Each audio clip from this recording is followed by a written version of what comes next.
Së pari dua të falenderoj kryetarin e komunës Ilir Feratin për mikpritje.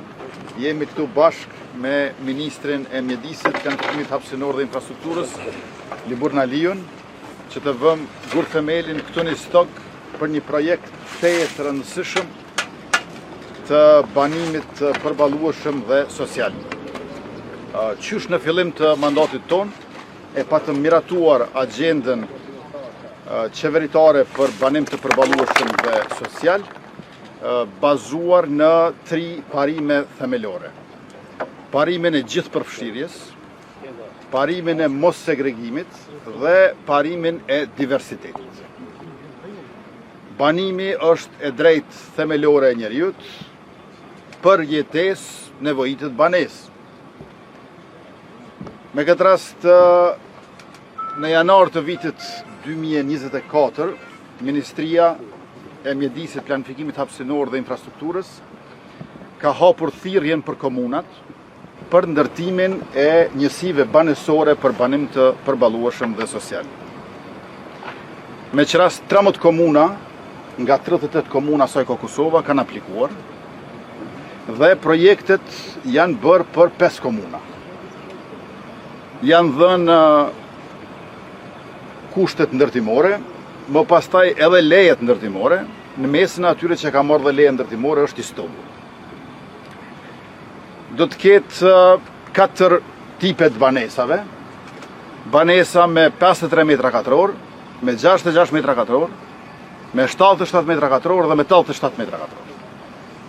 Kriteret që duhet t'i plotësojnë ata që do t'i përfitojnë këto banesa është që të mos e kenë problemin e banimit të zgjedhur, dhe me që bëhet fjalë për çifte të reja dhe prind vetushqyes, njëri prej prindërve të çiftit të jetë në moshën 37 vjeç.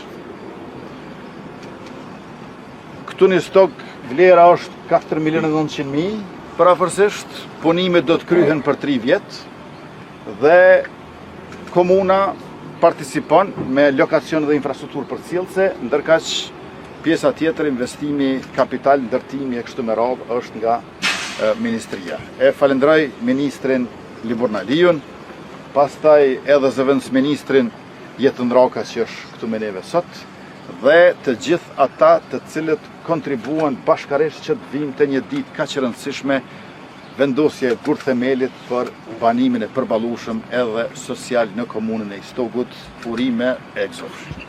Kemi bo përpos studimeve të duhura të fizibilitetit, qoftë për banimin e përballueshëm, qoftë për banimin social, kemi bo ndryshimin e ligjit dhe kjo pastaj ka hapur rrugën aplikimit të komunave, thirrjes për komunat që të aplikojnë për investimin që ka të bëjë me banimin e përballueshëm, i cili do të jetë i kombinuar me banimin social.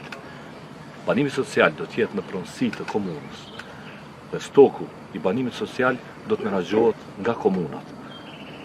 Pra, 13 banesa, në këtë rast nga 65 do të jenë të banimit social, me që rast kategoritë e banimit social, varësisht për kategorisht ku janë, do të kenë mundësi që të shfrytëzojnë banesat sociale me qira simbolike, ose qira në raport me gjendjen sociale, pozitën sociale në cilën ata janë. Nësa banimi përballueshëm është banimi ku në fund përfundojnë pronar ata që aplikojnë dhe përfitojnë nga banesat e banimit të përballueshëm, me që rast bashkë Ministria, Ministrinë e Financave dhe pashtu në përfaqësues nga komuna e Istogut, do të bëjnë për zgjedhjen e aplikantëve të interesuar të cilët do t'i marrin këto banesa. Kombinimi me banimin social bën që të kemi diversitet brenda banesave.